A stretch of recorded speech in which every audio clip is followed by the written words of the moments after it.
Okay, if you're a medical student or graduate and the USMLE is on your radar, you need to listen up. There are some huge administrative changes coming down the pike that could seriously mess with your registration. So let's break down exactly what's happening so you don't get caught off guard. No, seriously, just picture it for a second. You are all set to book your exam, your study schedule is mapped out to the day, and you log in and just hit a digital brick wall. It's the stuff of nightmares, right? Well, it could actually happen to anyone who isn't ready for this big transition. So what's going on here? It's called the USMLE Service Transition, and the next big piece of it, Phase 2, officially goes live on January 26th, 2026. And I know that might sound like it's ages away, but this whole thing is happening in stages, and you really don't want to miss these deadlines, which is exactly why we're digging into this right now.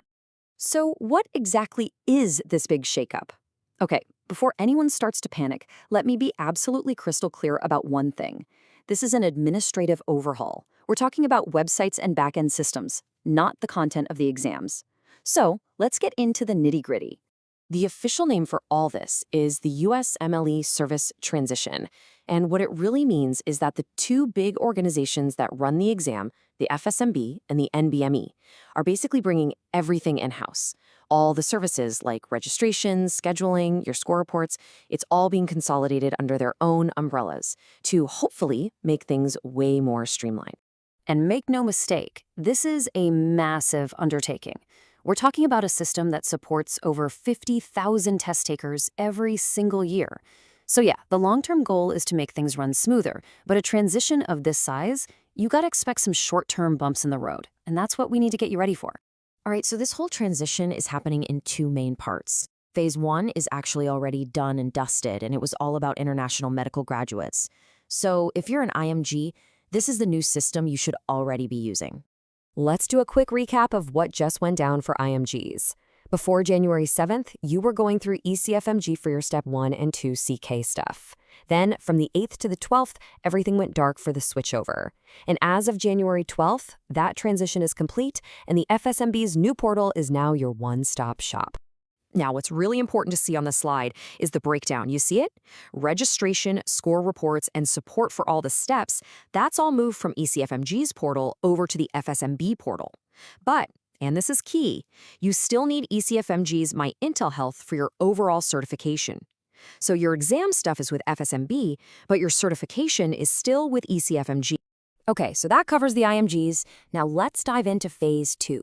This one is for all you students and graduates of US and Canadian medical schools. This is the next big piece of the puzzle you need to be watching. For US grads, the change is focused on Step 3, and it's all happening in early 2026. Up until January 22nd of that year, FSMB will be the place to go. But then from January 23rd to the 26th, that Step 3 portal is going to be down for the move.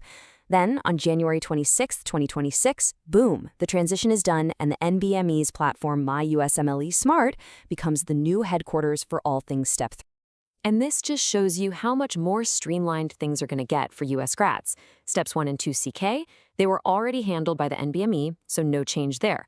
The big move is that Step 3 registration and support are also shifting from the FSMB over to the NBME. The result? One single centralized system for all 3 steps. So much easier. Okay, now for what is probably the most important part of this entire explainer. After hearing about all these portal changes and downtime, I want you to take a deep breath because we're going to talk about everything that is staying exactly the same. First and foremost, let's get this out of the way. There are absolutely no changes to the exam content. The blueprints, the question formats, all of that, it's not changing. The test you've been grinding for is the same test you're going to take, period.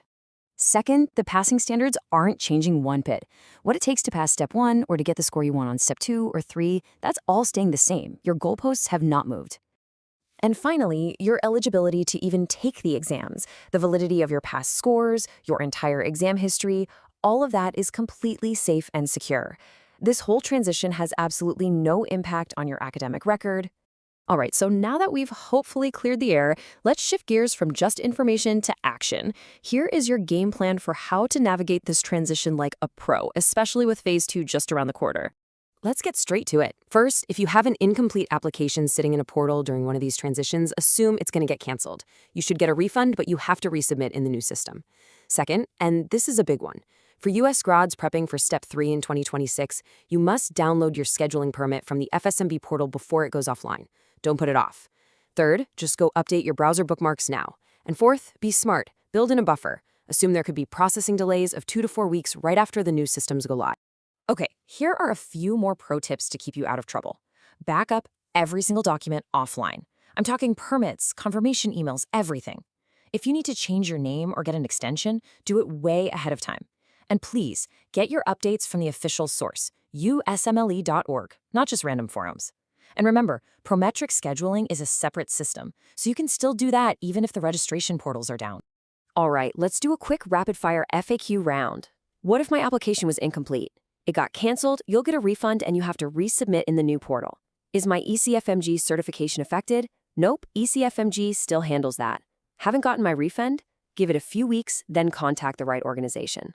Is my exam history safe? Yes, 100%, it's totally safe. So, with all of these administrative details sorted out, I want to leave you with this one core idea. The name of the game here is to focus on your prep, not to panic about the portals.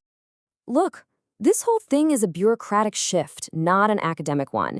It doesn't change a thing about what really matters, which is your hard work and your knowledge. Yeah, these administrative hurdles are a pain, but they're manageable. You can handle this. You've totally got this. Hey, if this guide helped clear things up for you, do a friend a favor and share it with your study group so nobody gets left in the dark. And remember, for the absolute latest, most accurate info, the official source is always your best bet, USMLE.org. Thanks for tuning in.